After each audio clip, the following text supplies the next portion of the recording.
Today we're going to be making spooky potion. We need 2 scoops of baking soda. Like that.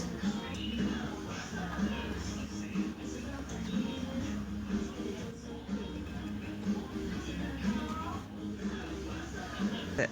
2 scoops of citric acid. Next. Oh, jeez.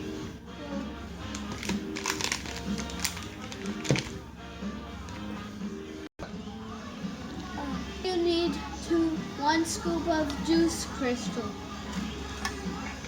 2. Alright. Now give a mix around. Oh.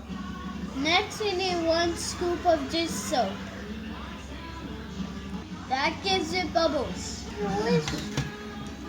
Next add food coloring. Next add water.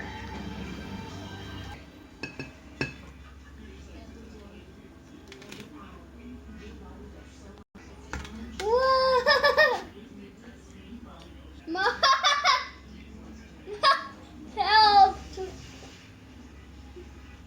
And then that's my spooky volcano. Can we do it yet? Now can we do it?